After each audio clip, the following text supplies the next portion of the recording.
Let's listen I'm in just here. glad it's over with. I really am. My whole family is, my sisters, and I just want to thank everybody, the Arizona Prosecutor's Office, Trina K, and everyone else that was here and got us through it all. Our court advocates and the whole 9 yards. Today's a good day. We won. Were you worried, Jerry, that the jury might come back with a not guilty at all, or were you pretty confident? I had a little concern, but when it came back so quick, I pretty much knew that it was done. Nate. So What did you think of her demeanor at your trial? I thought she was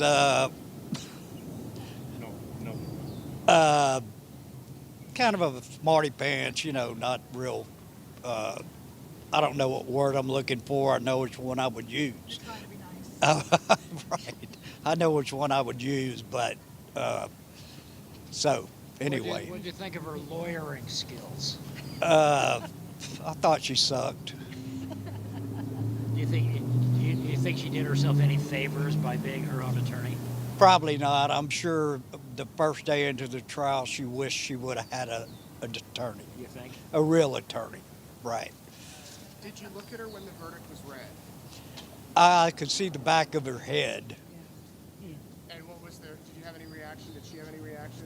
I couldn't see, but she didn't shake her head or that I saw. So, Hey, what did you think looking at her? Who, me? Yeah. come on, Kay, I your was just- turn. I just saw the back of her head too. I couldn't see anything, and she didn't. A lot of times during court, she'd shake her head no when she didn't agree with something being said, or she would just shake her head no, and she didn't shake her head no. So, I guess that means she really did do it. She seemed to, Closer to the case. Oh, okay. Kay, Sorry. She seemed to really have a visceral reaction to you, That's what I heard. and you were on the stand. What was that moment like for you? I didn't know that she was that shaken by me being there. And then when I got off the stand, I really didn't even know what I said. And then once Jerry and my sister Susan and our friend Laura Ferris and who else was right there? And Colby was right there. And they were like, "You did so good." She was shaking like a leaf when you, and I was like, "What? No way." And it was, the more I thought about it, I was like, "Yeah, okay, that's all I needed to know." That made my day. That of all the people she should be shaken for, and she was shaking about me. Good. I was very pleased. When the verdict was read as guilty, What did you feel? Oh, just 6 years of walking the pits of hell every day, and about halfway through, I realized, okay, I'm gonna make it through. But it was a long time. Elation. It was a long time before I got to that point. But it's still difficult. But it's okay. I'm ready to move on. It's time. We've got a 10-year-old granddaughter we're raising now, and I've got my hands full, and I'm real happy to be being her grandma. So Does it almost feel? Does it feel real after 6 long years of walking through hell, as you mentioned? yes, it feels real, because for about 3 years I didn't feel anything. I was totally just didn't feel anything, numb. Then I started Does this feel like feeling it. justice for Charles? Is this? Yes, and this the order in which it's happened. You know, this was the first incident, the first murder, and then everything up in Idaho, and then so Charles would have wanted, take care of Tammy and the kids first, and get to me when they're ready. And so he would have been. He's fine, and I know that he's pleased with us, and excuse me, there's a bug. I know he's pleased with us, and I feel good. We had a juror tell us that your testimony stuck with them, and they even saw you after and like there was justice for your brother. What does that mean to hear that? Great.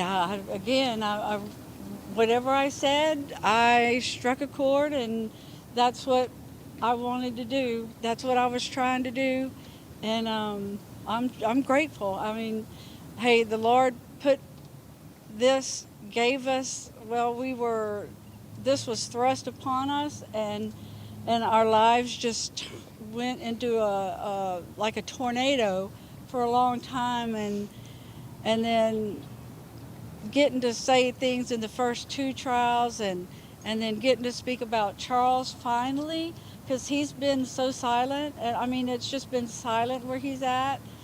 I know people thought we forgot about him, and no way, and but law enforcement never stopped.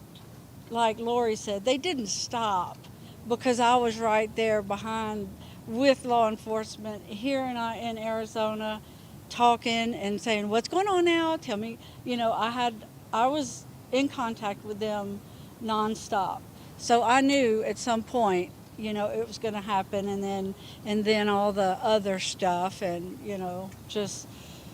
I'm just glad we got to. I'm just glad this is done. Now we just have to get justice for Brandon, and I will be back. I can't stay the whole time for his, but I will stay as long as I can, kind of more towards the end of it, I guess, and because then it will truly be over. I say I've still got a little bit left before I can close my book, but when that's over, then I can close my book. And Kay, I don't know if you noticed, I saw two jurors look at you as they were walking out. Did you notice that at all? No, I didn't. I watched them walk in, because I know that if they look at you when they're walking in, that's a good sign. And nobody looked at me, but I didn't see, so I didn't watch them walk out. I didn't think to look. So What'd you think good. when Lori waved aggravation? What'd you think? I really couldn't hear her, because that baby talk she does, that baby voice. She needs to lose that, man. But I hope she grows up in prison and learns how to talk like a woman, and not a baby. But anyway. One of the jurors, the woman with the long hair, she said that she really just wanted to give you a hug. She's like, afterwards, I really just wanted to give her a hug. And just tell her I'm sorry. In Idaho, all the jurors I've met from up there, from both trials there, that was the one thing they were like, I just wanted to hug you. I just wanted to hug you. So I hope I get to meet her. I hope she reaches out to me. Nate, if anybody calls you, give them my number, and just make sure they're a real juror. And I want to talk to them. Absolutely. I was gonna say, Kay, I'm wondering if there's anything you'd say to Lori at this point. We got you, and you're not the smartest person in the room, and now it's time for you just to hide away, and well, after Brandon's trial, but you can just hide away, and everybody's going to forget about you. We'll be on our way through our life, and she'll be rotting in prison where she deserves to be. And like Charles always used to say, love always wins. Yeah, So. and thank you for saying that. Yeah, love always wins was Charles's thing, and so it does. She described this as a family tragedy. That is absurd. When you heard that mantra over and over again. And calling Charles my husband, whom she was hated at the time, whom she was ready to kill him. It's like, that just shows you what she's an actress. She turns on this persona and goes with it, and then boom, she turns it off, and then there's the real her, whatever the real her is. I sure never knew her. Tell us a little bit, just for me, about Charles. Let's bring it back to him and his legacy. Hey, you want to take that one? I'm sorry, what was that? If you could just Tell tell us a them little about bit Charles. about Charles and his legacy, and how you want us to think Well, about him. He was my big brother, you know. I followed in his footsteps. I did everything he did. He was only a year and 2 months older than me. So we hung around a lot. We had a lot of the same friends. He was a big influence in my life. And he was just a good dude. He was, all the way from a kid till when she killed him. So, you know. What did it mean to hug Trina Kay at the end? What did that feel like? To hear the verdict and then give her a hug? Well, I hugged her and told her I loved her because she did such a great job. And it Yeah. felt good. It did.